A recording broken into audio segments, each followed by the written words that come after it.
Alright. We back with it. We back with it.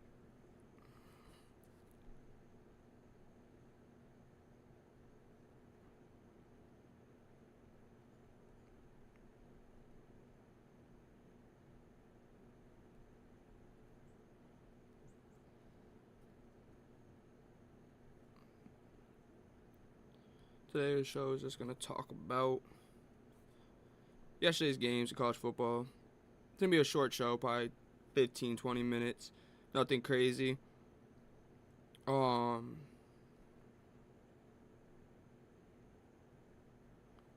Nothing crazy, just light show. Getting back into this. Got some new stuff for y'all that can't wait to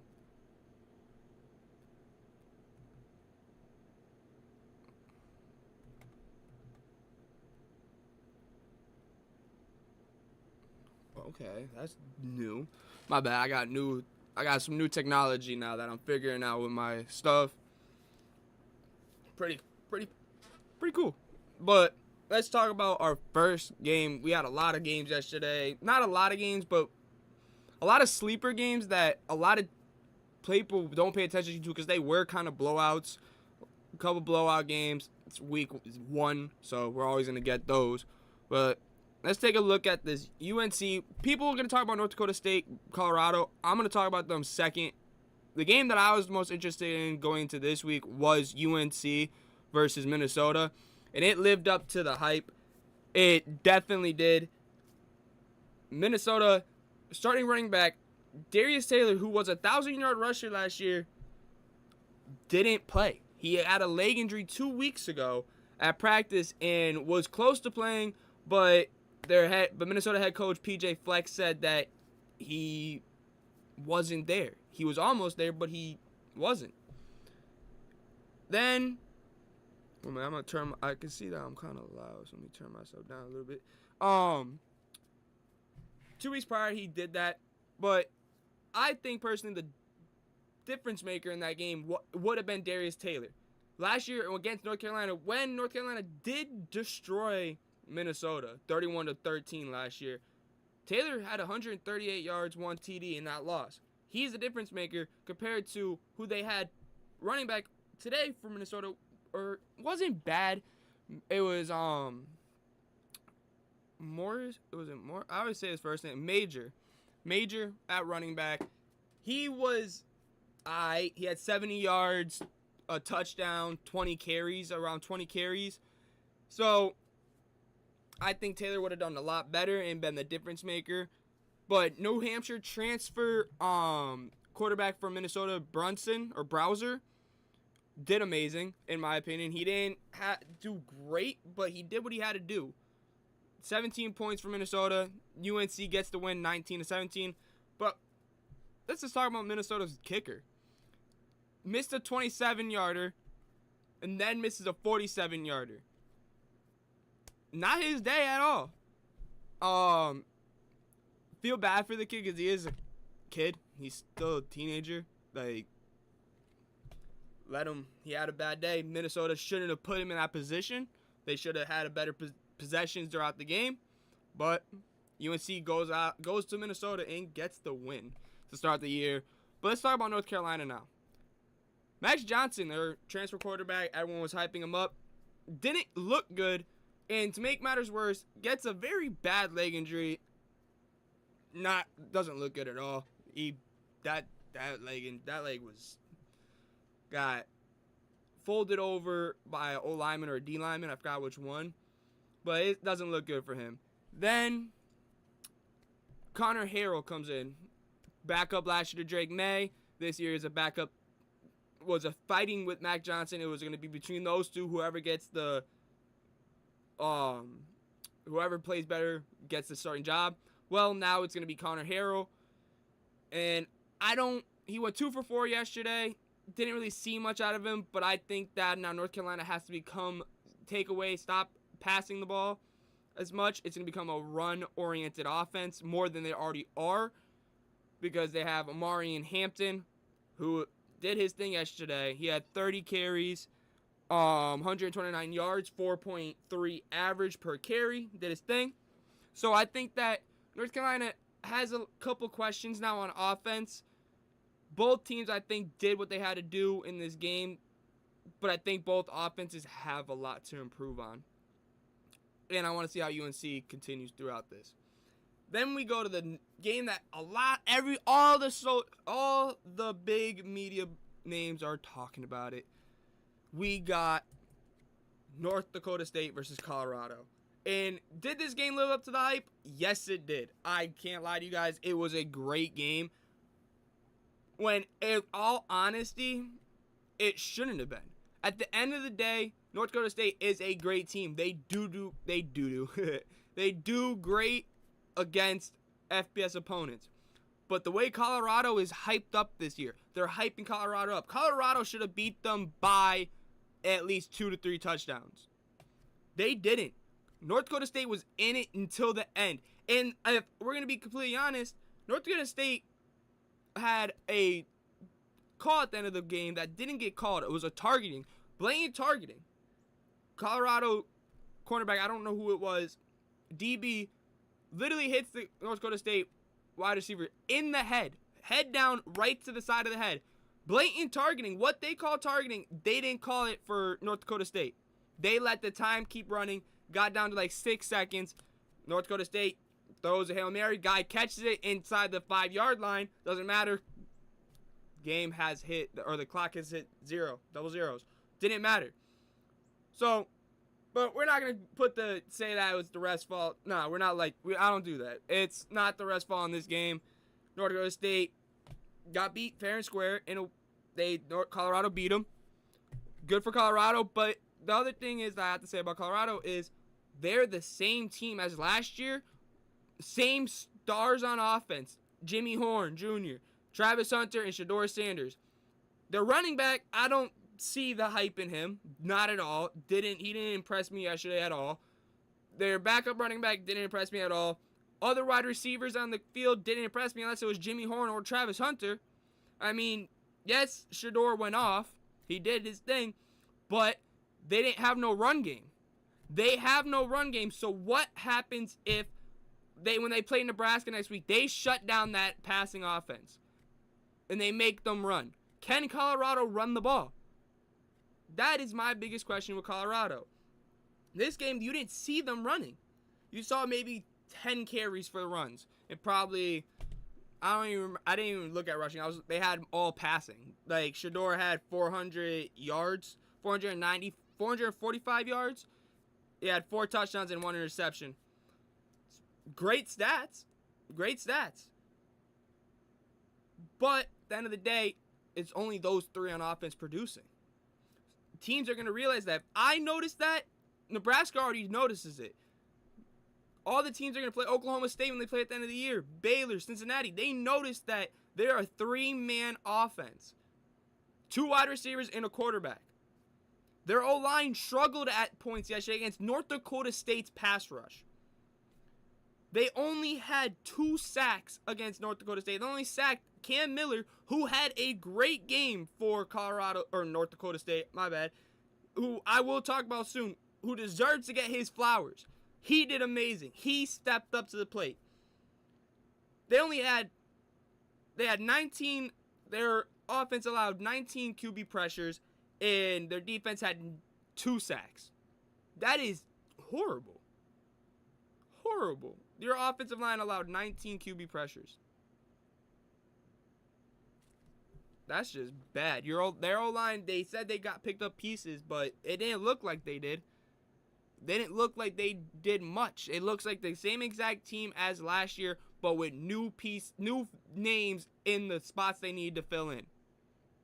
The same type of team as last year. 3-man offense. But at least last year they had a decent running back. Now this year they have Hayden. Dallas Hayden, I believe is his name. I don't see the hype in him at all. At all. I don't really see the hype in Colorado at all. If they win 5 games this year, I will buy a Colorado jersey. If they win 5 games this year. I don't see it. I see they go 4-8 just like they did last year. I don't see them winning 5 games. I don't see them doing that at all. I don't. North Dakota State, on the other hand, they're going to be in the FCS playoff probably and make it to the semifinals or the quarterfinals or even the national championship game, and they could win it. That's North Dakota State for you, though, because they are an FCS power. But I think with Colorado, they have a lot of questions on both sides of the ball that need to be answered. I think their run game, like I said, but you can't run when your offensive line is inconsistent, like they were yesterday, like they were all last year. That's Colorado's problem. Deion, I don't think Deion knows how to. I think Deion's a great wide receiver, DB coach, quarterback. He doesn't know how to coach the O-line and D-line. Those are the 2 biggest struggling points that he's had as a coach.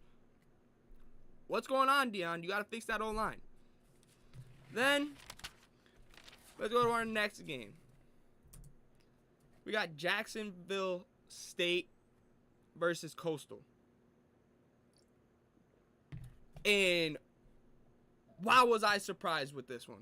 I am in shock. Coastal beat Jacksonville State 55-27. In Jacksonville State. They went down to Jacksonville State. I think it's in Alabama. It's not in Jacksonville, Florida. Don't worry, I thought the same thing. Jacksonville, Florida has their own team, or own college, and they are the Dolphins. The Jacksonville Dolphins, if I remember correctly, or something. I think they were the Dolphins. These are the Gamecocks. Not South Carolina Gamecocks, Jacksonville State Gamecocks in Alabama. Yeah. There's some little fun facts for you guys. So, Coastal Carolina, they've lost a lot of teams. This team is not even the team that was a couple years ago. I think it was 2020, 2021, around those 2 years, Coastal was everywhere. Everyone was talking about the teal turf. The hype train was real for Coastal. All that team's gone now. Isaiah Likely's playing for the Ravens. McCall is playing for North Carolina State. We got to talk about North Carolina State later. But that team's all dismantled. There's no one there, I believe. I'm not for sure. You guys can check me on this one, but I'm 99% sure that no one from that team is still there. They either transferred out, went and got their bag in NIL, or they're in the NFL now, or UFL, or Arena Football League, Canadian Football. They're somewhere. They're not Coastal no more. For what they did, they have this new quarterback who was backup to Grayson McCall last year. His name is Ethan Vasco. He's not known for his arm, no. But he's known to be a playmaker with his legs. Yesterday, he did what he had to do. Obviously, they scored 55 points. Yesterday, he went 12 for 19, 249 yards, 2 touchdowns, and an interception. Okay. But he had 12 carries, 39 yards, and a touchdown there. So he had 3 total touchdowns and 1 interception.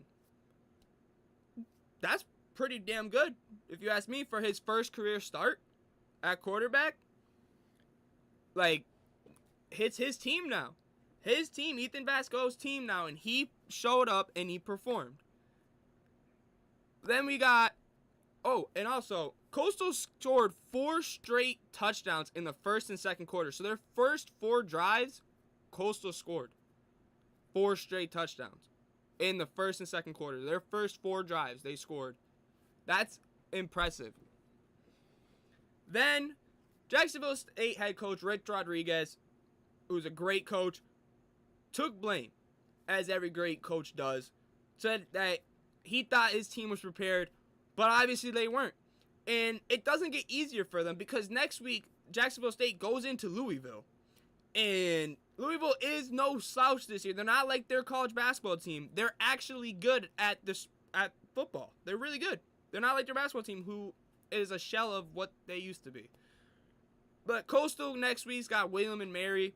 That should be an easy win for them, so they should go 2-0. Jacksonville State could start 0-2. Start the season off 0-2. It's a high possibility that they do that. In my opinion, I really thought Jacksonville State was going to beat Coastal. I thought Jacksonville State had a better team. I really did. But Coastal impressed me. So, my question is now, is Coastal a team to look for in the group of 5? Like, are they a team to look for? Because is it going to be between them, JMU, and App State for the Sun Belt title? Is that going to be the 3 teams there? Because Jacksonville State plays in the Conference USA, which is also Liberty's. And they're the team that everyone's saying that they're going to challenge Liberty. So that brings up that conversation. Well, the Sun Belt, 3rd, 4th best team just beat the Conference USA's 2nd, 3rd best team, 4th, maybe 3, like around there. So that tells you how good the Sun Belt is, because I think Jacksonville State is predicted to finish 2nd or 3rd. Coastal's 4, 5, 6, around there, middle of the pack. They're predicting for Coastal this year. And Jacksonville State just got destroyed at home. At home, out of all things, they got destroyed. Some random child was walking. Okay, then. Things you see. Yeah, I gotta say that with Jacksonville State, they didn't look good yesterday. I have to say that I was not impressed with them, and I'm kind of disappointed in them, and I know that a lot of people are too, because this was supposed to be a great game. Like, I was really looking forward to watching this game, and then by the time the end of the second half, halftime, it was already over. You knew Coastal had this game in hand. They were pulling away. They had all the momentum. Jacksonville State couldn't get any momentum going until the end of the game. Like, they tried to get back in, but it was already 55. They scored. Yeah, it was over for Jacksonville State. But hopefully Jacksonville State can have a better game than what they had against Coastal against Louisville. I don't think it's going to happen, but you never know. Hopefully it can happen. Then we got... Next we got... My bad, I'm trying to... Alright, so I can't see the chat there, but I can see... Okay. Alright. Then, okay. Now we're going to the other top 25 games, you guys. We had Murray State versus Missouri. It was a 51-0 murder by, or unaliving, whatever. I don't know what YouTube policies no more. I haven't been on here in a while. So if I get in trouble, who cares at this point? So, it was a slaughter. It was a manslaughter. Yes, or for that in this game. But it wasn't the offense for Missouri. That may surprise you guys. But Cook the starting quarterback for Missouri, only had 218 yards and 1 touchdown. If I saw that correctly. Yeah, 1 touchdown. And it was to Luther Burden. Who else would it be to? Luther Burden only had 3 receptions, 39 yards, and a touchdown. Their defense did amazing, but Murray State just sucks, okay? I'm going to be completely honest. Murray State is just a crap team. That was a chew toy from Missouri, but I just want to see Missouri do a little bit better on offense. That offense wasn't there yesterday, so I want to see how they bounce back next game. See how they handle that. I'm just interested to see that because I was disappointed in that. I mean, I did look at the receiving. They did have a lot of receivers that it was a lot. No one had a lot of receptions. It was 3-4, 3-4, 3-3, 3-4, like receptions. So it looks like they were trying to pass the ball around, get everyone their reps, make this as like a scrimmage game. They use this as like a scrimmage game when I don't got a problem with that. It's Murray State. They didn't have to worry about that. They jumped up quick and they didn't have to worry about it. They could start using it as a scrimmage game. Okay. But I just want to see more from Luther Burden, if I'm going to be completely honest. Then we have Utah versus Southern Utah, or Southern Utah versus Utah. And this went as well as it could have been. It was a blowout. But Cam Rising, Utah quarterback, this is his 7th year. He is 25 now, I think. He's a grown, full-fledged adult. He can do his taxes probably by himself. He's still there. He'd had 5 touchdowns yesterday, 254 yards. He is Cam Rising still. We got what we expected out of him. We got what we expected out of Utah. They look the same. They have a good team this year. They have a good sophomore running back who didn't perform on the ground, but with receiving. He had 3 receptions, 150 yards, and 2 touchdowns in the air. Or receiving, not in there. He wasn't throwing it. He was catching it. Interesting. That's interesting to think about that. Their leading receiver was their running back. That is a sophomore. His name is Dejon Stanley. name to look for in this upcoming season. He's a running back for Utah, but they use him as like a Deebo Samuel kind of receiver / running back, whatever you call that position. Deebo Samuel plays. You guys know what it's running back, but he's a wide receiver.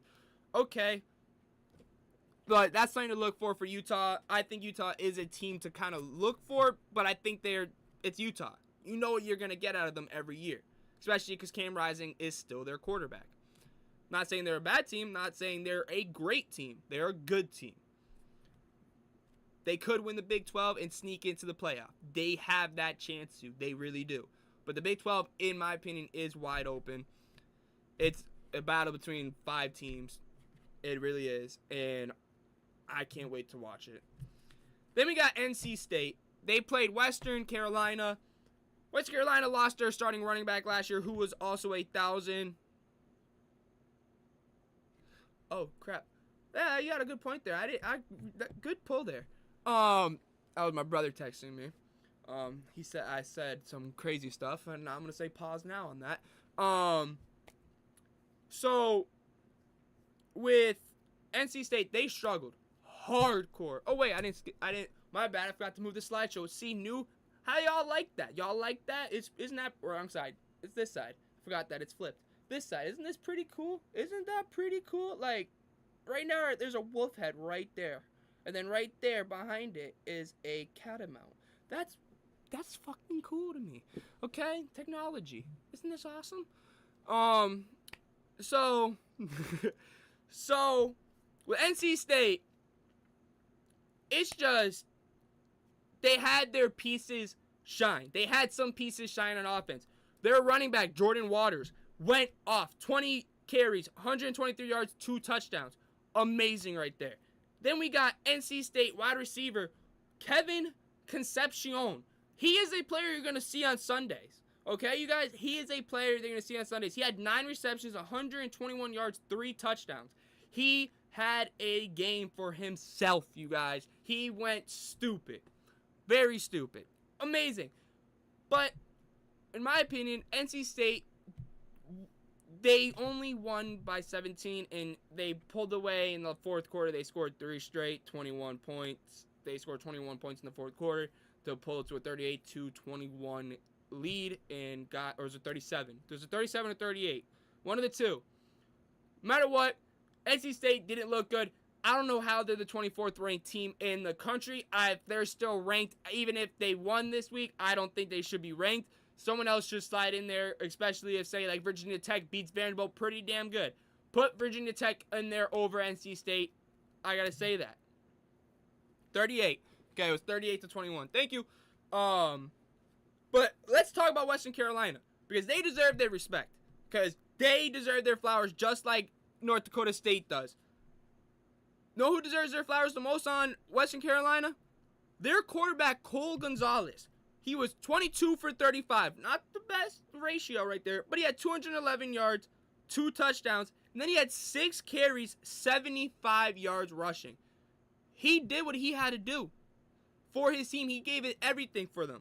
But at the end of the day, it was NC State. They took over at the end in the fourth quarter and won. Got to give Western Carolina their props, because they did, like I said, they lost Desmond Reed, who was a 1,000-yard rusher, was a great player, who is now at Pitt. He's there. Also, check out the interview I did with him. I don't have the link.